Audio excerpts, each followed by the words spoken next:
आज भगवान का मन हुआ चलो रास रचाएं। आज भगवान क्या कर रहे हैं? ये रास रचाना क्या है साहब? ये रास का मतलब क्या होता है? रास आप लोग रचाते हो कि नहीं रास? हाँ या ना? नहीं? रास का मतलब क्या है? रास रचाना सही है कि गलत है? उत्तर दो। सही है तो आपके पति को आज्ञा देना कि रचाए। आप अपने पति को आज्ञा दे सकती हो तुम जाओ रास रचाओ? नहीं? हाँ या नाम उत्तर दो। क्या आज्ञा दे सकती हो आप? आपका पति रास रचाए तो सही है कि गलत है ये बताओ जल्दी। हाँ या नाम उत्तर दो। आपका पति रास रचाए, आपकी पत्नी रास रचाए तो सही है या गलत है? बस ये उत्तर देना है आपको जोर से, फास्ट। इतना क्या विचारना, जल्दी बताओ। आपकी पत्नी आपका पति रास रचाए तो सही है या गलत है? बस इतना बताओ। हाँ गलत है। तो भगवान रास रचाए तो सही है कि गलत है? वो ईश्वर थे तो ईश्वर थे तो कुछ भी करेंगे।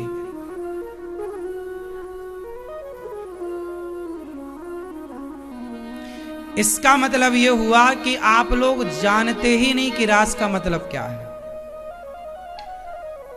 आप लोग आज तक जो जानते हैं रास का अर्थ, वो क्या जानते हैं कि एक स्त्री के संग, स्त्रियों के संग नाचने का नाम, घूमने फिरने का नाम रास है। ऐसा आप लोग ये जानते हैं। रास की परिभाषा आप लोग जाने ही नहीं, इसलिए आप रास को गलत कह रहे हैं। आप क्या कह रहे हैं कि हम इंसान तो रास नहीं रचा सकते पर भगवान रचा सकते हैं। तो आपने भी तो फिर भी भगवान रचा सकते हैं, मतलब आप तो ये जानते हो ना कि रास रचाना गलत है, तो फिर आप तो ये कह रहे हैं कि भगवान रचा सकते हैं, मतलब भगवान गलत कर सकते हैं।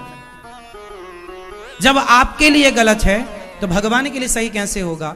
ये प्रश्न खड़ा है। और सही है तो फिर आपके लिए सही होना चाहिए। अब आपको इसकी मैं व्याख्या करके समझाऊं यदि आप तैयार हैं तो। रास का फुल फॉर्म बताऊं, किस किस को बताऊं? रास का मतलब समझाऊं तो किस किस को समझाऊं? कौन कौन सुनने का इच्छुक है?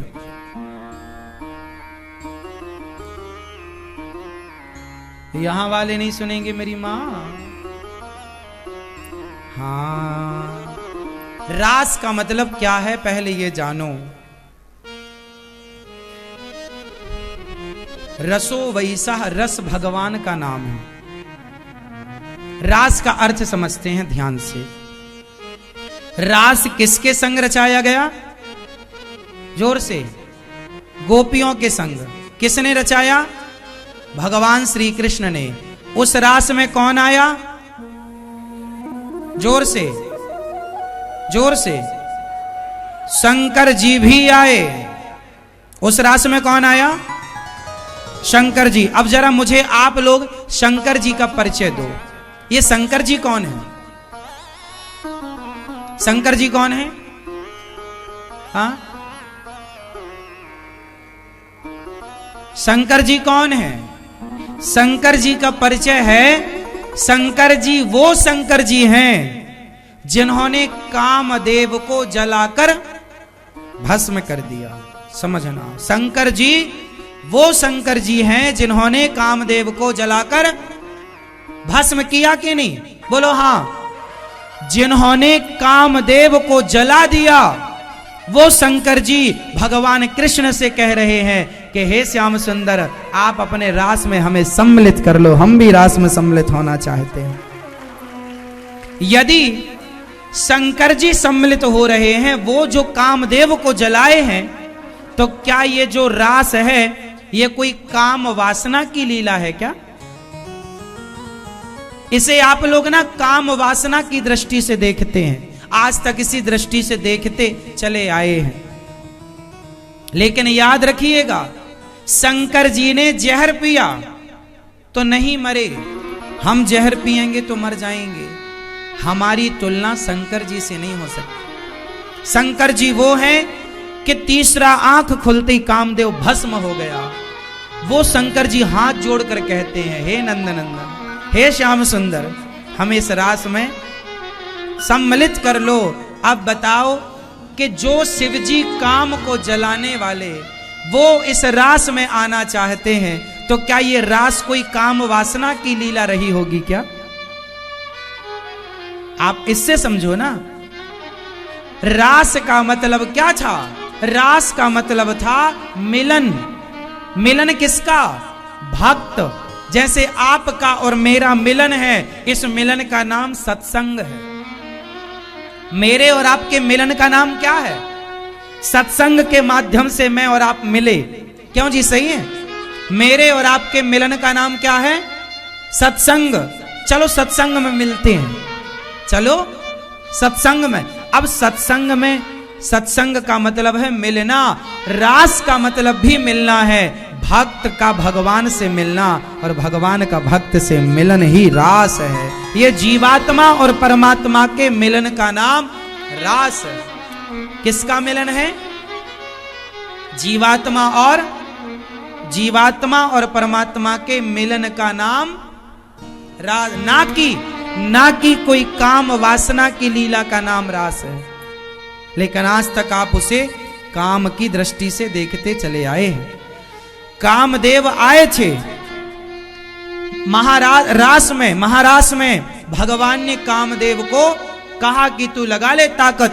कामदेव ने पूरी ताकत लगाई, पर भगवान को पतित ना कर पाया। इसलिए कामदेव ने भगवान को सामने पराजित होकर घुटने टेक कर बोला, हे प्रभु, आज से मैं आपको अच्युत नाम से बुलाऊंगा।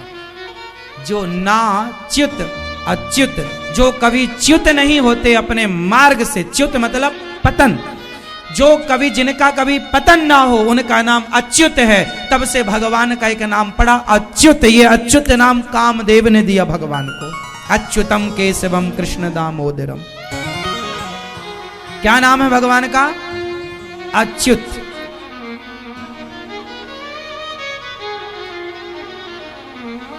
अब ये रास का थोड़ा और समझते हैं, क्या है सिस्टम।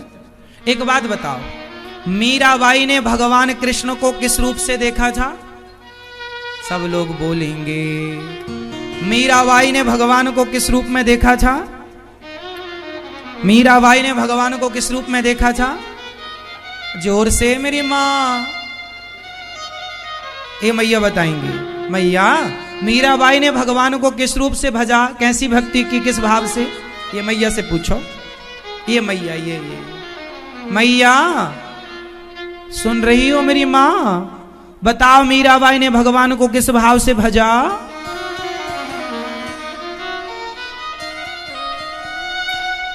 पड़ोसन से बाद में बतिया लेना, पहले हमसे बतिया लो। पंचायत बाद में करना, पहले बताओ मीराबाई ने भगवान कृष्ण को किस भाव में भजा था? क्या माना उन्होंने अपना? कृष्ण को क्या माना? पति माना, भाई माना, पिता माना, क्या माना? क्या माना? जल्दी बताओ मेरी माँ। मीरा ने भगवान को क्या मान के भजा? मैया नहीं बोल पा रही, आप बोलो। किस रूप में भजा? किस रूप में भजा? किस रूप में भजा? किस रूप में भजा? पति। एक ही उत्तर है। मीरा ने कृष्ण को ऐसे बर को क्या बरूं जो जन्मे और मर जाए, बरिये बर गोपाल को मेरे चुंड उमर कर जाए। मीरा ने किस भाव से भजा? किस भाव से भजा? पति। अब बताओ, जब मीरा की इच्छा थी कि मेरे कृष्ण मेरे पति बने, तो भगवान का धर्म क्या था? मीरा के पति बनकर मीरा की कामना पूरी करना, यह भगवान का धर्म है या नहीं? बोलो हाँ। भगवान का काम है भक्त की इच्छा पूरी करना। भक्त जिस भाव से भजे, भगवान उस भाव से उसकी कामना पूरी करते हैं। तो ये जो रास है, ये भक्तों की कामना पूरी करने का नाम रास है। ये भक्तों की कामना पूरी करने का नाम रास है। बोलो हाँ या ना? और बताएं, सुनो। जब राम जी गए सीता मैया के पास, धनुष तोड़कर माला पहनाए, तो जितनी सीता मैया की सखियां थीं, अच्छा ये बताओ, आज यहां यदि राम जी आ जाए ना, तो आप में से बहुत सारी स्त्रियों के अंदर ये भाव तुरंत जागेगा, काश ये हमारे पति होते। राम इतने सुंदर हैं कि राम को जो देखता है, बूढ़ी स्त्रियां देखेंगी तो कहेंगी काश ये मेरा बेटा होता। शादीशुदा स्त्रियां देखेंगी तो शायद कोई ये कहे कि ये मेरा भाई होता। पर कुछ लोगों के मन में यदि ये भाव आता है कि काश ये मेरे पति होते, तो पति का भाव आ जाना सही है या गलत है? जोर से हाँ ना, कुछ तो बोलो मां। कोई कहे कि कृष्ण हमारे पति होते, तो क्या भाव ये आना गलत है कि सही है? उत्तर दो फास्ट। सही है। तो जब सीता मां ने माला पहनाया तो सीता मां की जितनी सखियां थीं सबके मन में भाव आया, क्या ऐसे पति हमारे होंगे? तो राम जी ने मन में कहा कि तुमने मन में कहा तो मन की सुनो, इस जन्म में तो नहीं बनूंगा, पर अगले जन्म में तुम सबकी इच्छा पूरी करने आऊंगा। वो गोपियां बनकर आई और ये राम कृष्ण बनकर रास रचा रहे हैं। ये भक्त और भगवान का मिलन है। ये कोई भोग विलास की कथा नहीं है। ये भगवान कृष्ण है साहब, भगवान जिन्होंने इतना सा मुंह खोल के माटी के माध्यम से ब्रह्मांड दिखाया। वो भगवान क्या काम वासना के भाव में डूबेगा? भगवान के रोम रोम से ऐसे करोड़ों कामदेव तो पैदा होते हैं। कामदेव को पैदा करने वाले भी भगवान हैं। तो भगवान ने पैदा किया, वो भगवान को परेशान करेगा कामदेव? कामदेव हमें परेशान कर सकता है, जहर हमें मार सकता है, शंकर जी को नहीं मार सकता जहर। बोलो हाँ। जहर हम एक चम्मच पी जाएं तो मर जाएंगे, पर शंकर जी इतना सारा पी गए नहीं मरे। तो हम इंसान हैं, वो भगवान है। इंसान से भगवान की कोई तुलना नहीं हो सकती। हम लोग इस लीला को पवित्र भाव से देखें। और आज समाज में जो रास का अर्थ है ना, वो गलत लोग करते हैं। हम आपको केवल इतनी बात इसलिए बता रहे हैं कि आप में से जो लोग रास का अर्थ गलत करते हैं वो रास का मतलब समझें। और रास का सीधा सा अर्थ है भक्त और भगवान का मिलन। भक्त और भगवान का और मिलन कैसा? जाकी रही भावना जैसी प्रभु मूरत देखी तिन। जो जिस भाव से मिलना चाहता है उस भाव से मिले। अच्छा एक बात बताओ, एक पति है, वो फौजी है।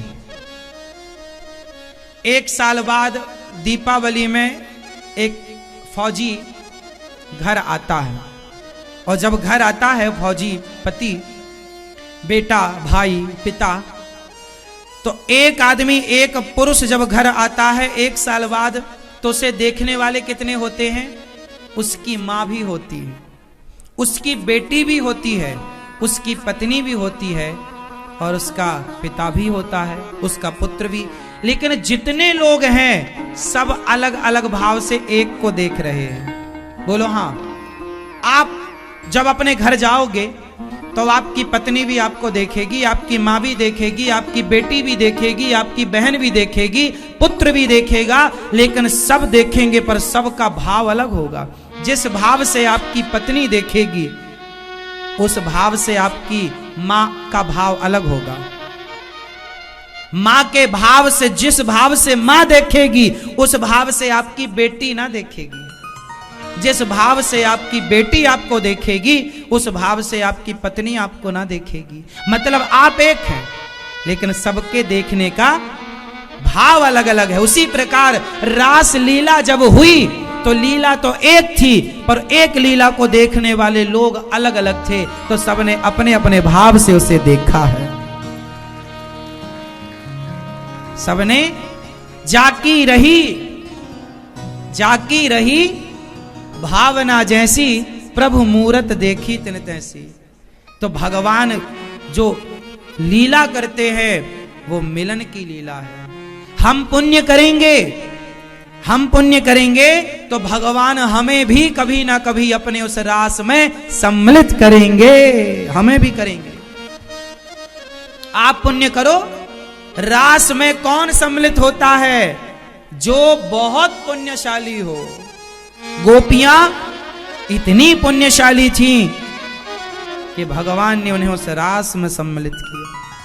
जब राम जी त्रेता में राम बनकर आए, संतों के आश्रमों में गए 14 साल के वनवास के दौरान, तो कुछ आश्रमों में जा सके, कुछ आश्रमों में नहीं जा सके। संतों ने नाराज होकर कहा, आप हमारे यहाँ आए नहीं, हम आपकी भक्ति कर करके शरीर। ऐसे ऐसे संत थे जिनका चमड़ा सूख चुका था, हड्डी हड्डी बची थी, वो भी लुढ़कते फुड़कते आए, राम राम दर्शन दे दो प्रभु दर्शन। राम जी ने कहा, राम राम, आपने सारी जिंदगी तपस्या में लगाई, मैं आपके कुटिया पर चलूंगा तो 10 मिनट को चलूंगा, 1 घंटे को चलूंगा। इस जन्म में मैं आपका ऋणी हूं, अगले जन्म में तुम सभी संतों का ऋण चुकाऊंगा। तुम गोपी बनकर आना, सबको गले लगाकर तुम्हारी इच्छा पूरी करूंगा, सबसे मिलूंगा।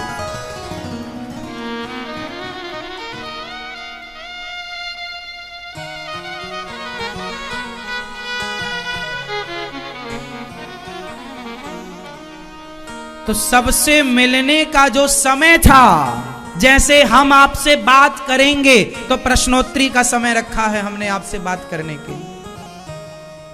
अभी हम आपको कथा सुना रहे हैं, इस कथा के दौरान आप हमसे अभी कोई प्रश्न पूछेंगे तो कथा नहीं हो पाएगी, इसलिए हमने आपसे प्रश्नोत्तरी का पूछने का बताने का काम 6:30 बजे प्रश्नोत्तरी होती है। आपको कोई सवाल हो तो आप पूछ लेना। मतलब हमारे आपसे, आप कहोगे महाराज जी हमें आपसे मिलना है, तो आपसे मिलने का समय अलग हम आपको देते हैं कि आप अंदर आके अंदर मिलना। मिलने का समय अलग है, प्रश्नोत्तरी का समय अलग है, कथा का समय अलग है, हाँ या ना?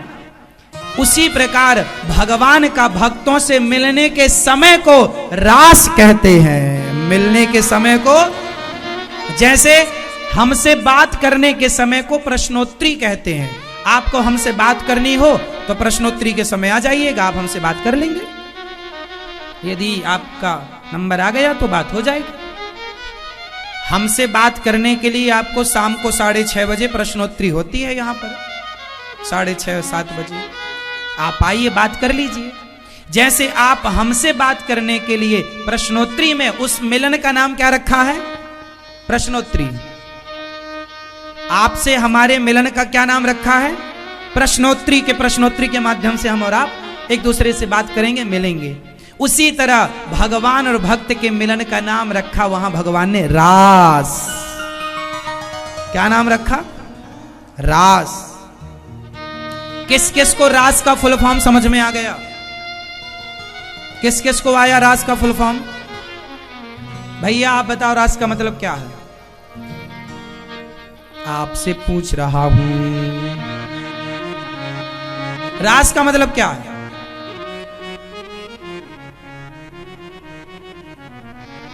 सोचता रहता हूं, कुछ बताता नहीं हूं, बस देखता रहता हूं, कुछ बोलता नहीं हूं। बताओ मेरे भैया, बुरा तो नहीं मानते, हम बार बार पूछ रहे हैं आपसे, बुरा मानो तो क्षमा करना, पर बताओ रास का मतलब क्या है? देखो उन्हें अभी नहीं समझ में आया। ऐसे ही तो है, यहां गला फटा जा रहा समझा समझा के, और यहां समझने वाले समझ ही नहीं रहे। ऐसे ही हमारे ऋषि मुनि बेचारे मर गए समझा समझा के, लेकिन लोगों को समझ में नहीं आया। लोग तो रास का मतलब वही भोग विलास समझ रहे हैं। हम भी ऐसे ही मर जाएंगे समझा समझा के तुम्हें, लेकिन तुम्हारी खोपड़ी में नहीं घुसेगा।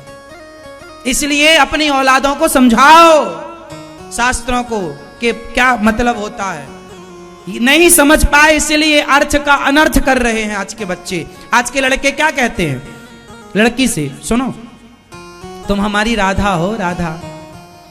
लड़कियां भी क्या कहती, तुम हमारे कृष्ण हो। क्या मतलब हुआ इसका? ये लोग कृष्ण और राधा को किस रूप में देख रहे हैं? देखो जरा, कितनी गंदी भावना है इन लोगों की। अरे कृष्ण और राधा तुम्हारे जैसे थे क्या? नालायकों की तरह बात कर रहे हो।